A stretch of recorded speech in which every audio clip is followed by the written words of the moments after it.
네, 주님의 평안이 심령에 가득하시기 바라겠습니다. 오늘 말씀은 야고보서 5장 17절에서 18절 말씀입니다. 엘리야는 우리와 성정이 같은 사람이로되 그가 비가 오지 않기를 간절히 기도한즉 3년 6개월 동안 땅에 비가 오지 아니하고 다시 기도하니 하늘이 비를 주고 땅이 열매를 맺었느니라. 아멘. 네, 오늘 말씀에 보면 엘리야라는 인물이 나옵니다. 구약의 인물 중에 정말 위대한 인물로 일컬어지는데 엘리야가 얼마나 대단한 사람이었느냐 하면 이스라엘 땅에 비가 내리지 않게 하소서 하고 기도했더니 비가 내리지 않았는데 무려 3년 6개월 동안이나 비가 내리지 않았다고 합니다. 그런데 다시 비를 내려주소서 하고 기도했더니 비가 내렸다라는 것입니다. 정말 대단한 인물이죠. 그래서 오늘 말씀은 이렇게 대단한 엘리야를 보면서 우리가 기도할 때 어떤 것들을 배울 수 있는가 또는 배워야 하는가를 생각해 보면서 함께 은혜를 나누겠습니다. 첫 번째 엘리야를 보면서 우리가 기도에 대해서 뭘 배울 수 있냐면요. 우리도 엘리야처럼 기도의 체험을 할 수 있다. 우리도 엘리야처럼 기도의 능력자가 될 수 있다라는 것입니다. 17절 다시 읽겠습니다. 엘리야는 우리와 성정이 같은 사람이로되 그가 비가 오지 않기를 간절히 기도한즉 3년 6개월 동안 땅에 비가 오지 아니하고. 자, 여기 보면 엘리야는 우리와 성정이 같은 사람이로되 이렇게 증언합니다.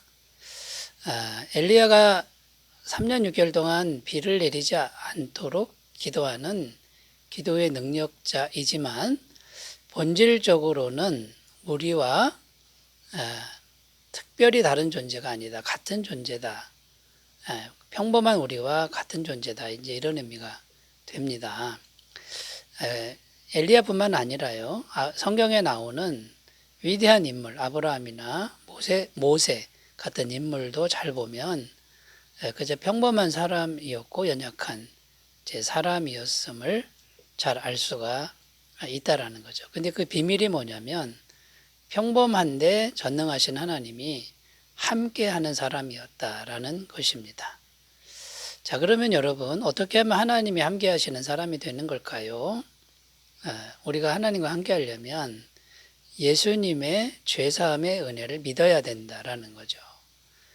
이 완벽한 죄사함의 은혜가 있어야만 하나님이 함께 하시는 사람이 되는 겁니다. 그러니까 우리가 아무리 평범해도 이 죄가 완전히 사해졌음을 믿으면 전능하신 하나님이 함께 하셔서 하나님 크기의 사람이 되는 것이다 라는 겁니다.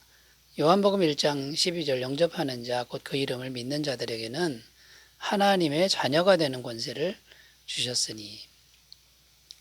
자, 아무리 못난 사람도 예수님을 영접하기만 하면 하나님의 자녀 권세, 곧 하나님의 권세자가 된다. 이것이 성경이 말씀하고 있는 진리입니다.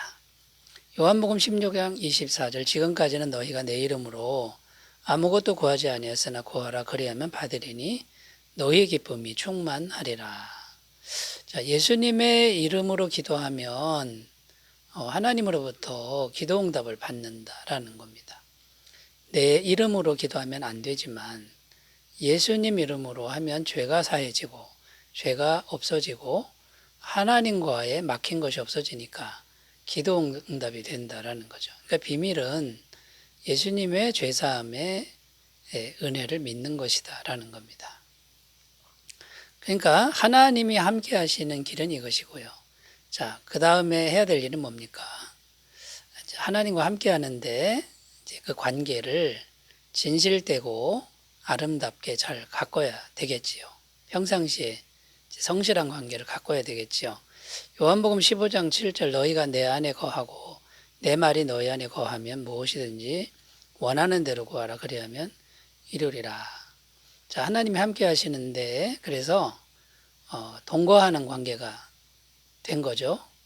그런데 그 동거하는 관계에서 진실되고 정직한 관계, 이 관계를 잘 가꾸니까 무엇이든지 원하는 대로 구하면 이루어지는 그런 삶이 가능하다라고 성경은 증언합니다.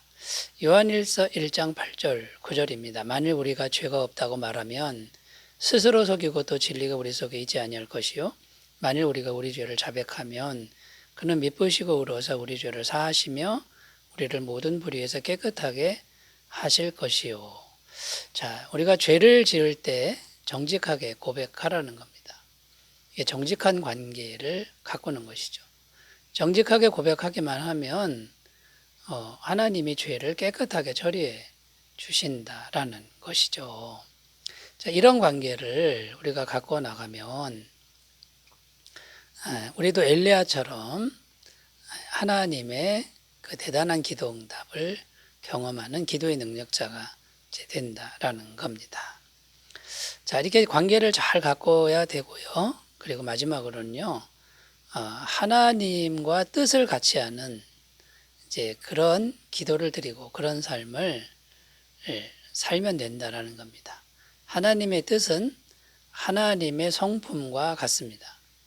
그 하나님의 거룩하시고 아름다운 성품에 맞는 기도를 드리면 반드시 하나님이 응답하신다라는 거죠. 요한일서 5장 14절 그를 향하여 우리가 가진 바 담대함이 이것이니 그의 뜻대로 무엇을 구하면 들으심이라.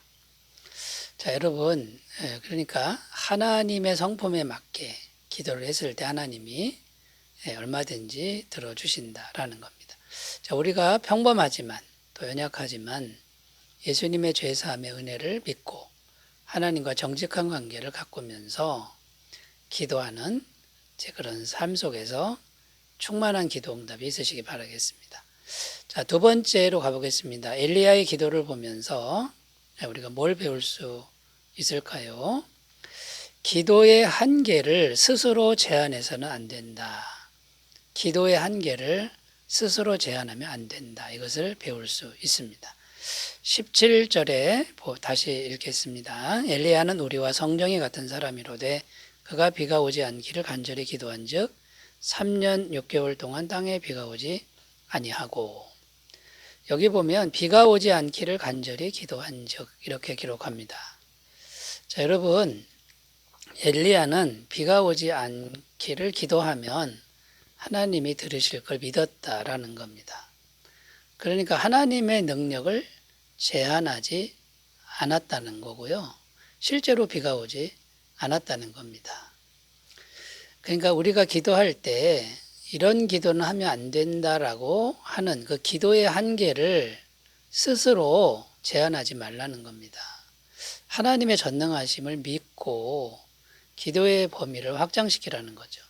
마가복음 9장 23절 예수께서 이르시되 할 수 있거든이 무슨 말이냐 믿는 자에게는 능히 하지 못할 일이 없느니라 하시니 왜 못한다고 하느냐 믿기만 해라 전능하신 하나님이 하신다 이런 말씀이죠. 마태복음 17장 20절 이르시되 너희 믿음이 작은 까닭이니라 진실로 너희에게 이르노니 만일 너희에게 믿음이 겨자씨 하나를 만큼만 있어도 이 산을 명하여 여기서 저기로 옮겨지라 하면 옮겨질 것이어도 너희가 못할 것이 없으리라. 여러분 믿음만 있으면 못할 것이 없다. 왜 그렇습니까? 하나님이 하시니까 스스로 제한하지 말라라는 거죠. 자, 여러분 스스로 기도의 한계를 제한하지 않으려면 평상시에 묵상하는 훈련이 필요한데 하나님이 얼마나 크신 분인가를 계속 묵상하는 겁니다. 에베소서 3장 20절 우리 가운데서 역사하시는 능력대로 구하거나 생각하는 모든 것에 더 넘치도록 능히 하시리 이에게 교회 안에서와 그래서 예수 안에서 영광이 대대로 영원 무궁하기를 원하노라. 아멘. 그러니까 우리가 아무리 큰 걸 생각해도 더 크게 하신다. 이런 말씀입니다. 평상시에 하나님의 크심을 계속 묵상하는 것이죠. 여러분 평상시에 이렇게 하나님의 크심을 묵상하다 보면 기도의 범위가 점점 확장되고 더 커질 줄로 믿습니다. 엘리야의 기도를 통해서 전능하신 하나님 가까이 나아가는 기도의 범위가 되시기 바라겠습니다. 세 번째 뭘 배울 수 있을까요? 기도의 태도는 간절해야 한다. 간절하게 기도하라. 이걸 배우게 된다라는 거죠.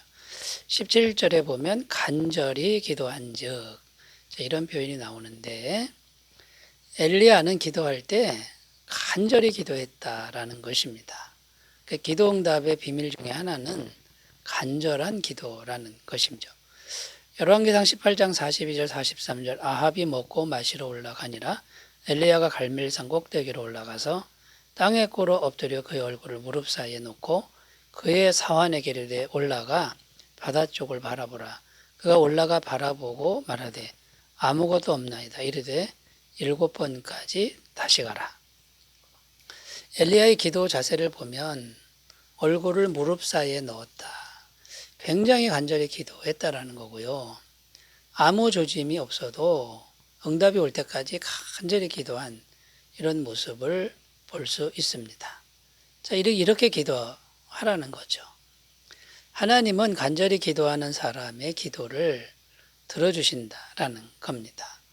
물론 간절히 기도해도 탐욕으로 간절히 기도하는 것은 안 들어주신다. 이거는 당연한 거고요.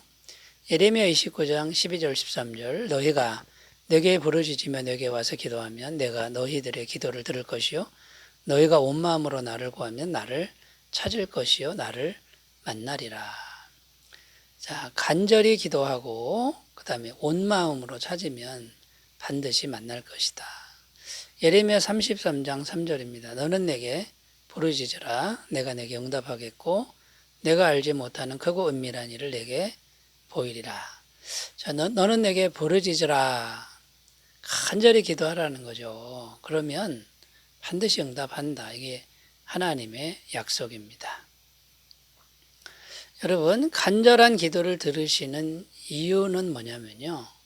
적당한 마음 태도가 아니라 전부를 거는 마음의 태도이기 때문에 하나님이 기뻐하신다라는 겁니다. 디모데후서 4장 7절 8절 나는 선한 싸움을 싸우고 나의 달려갈 길을 마치고 믿음을 지켰으니 이제 후로는 나를 위하여 의의 면류관이 예비되었으므로 주 곧 의로우신 재판장이 그날에 내게 주실 것이며 내게만 아니라 주의 나타나심을 사모하는 모든 자의 계도니라. 사도 바울은 전부를 거는 심정으로 한평생을 살았습니다. 그래서 수많은 기도 응답을 받은 것이죠. 예수님도 겟세마네 동산에서 전부를 걸고 이제 기도하신 것을 우리가 알 수 있습니다. 누가복음 22장 44절 예수께서 힘쓰고 애써 더욱 간절히 기도하시니 땀이 땅에 떨어지는 핏방울 같이 되더라. 여러분, 엘리야의 기도의 모습은 예수님의 기도의 모습이고 오늘날 간절히 기도하는 성도의 모습입니다. 우리 엘리야의 기도를 보면서 기도를 잘 배우셨으면 좋겠습니다. 기도합니다. 하나님 아버지, 엘리야의 기도를 통하여 우리도 닮아가게 하옵소서. 예수님의 이름으로 기도드립니다. 아멘. 주의 은혜 충만하시기 바라겠습니다. 감사합니다.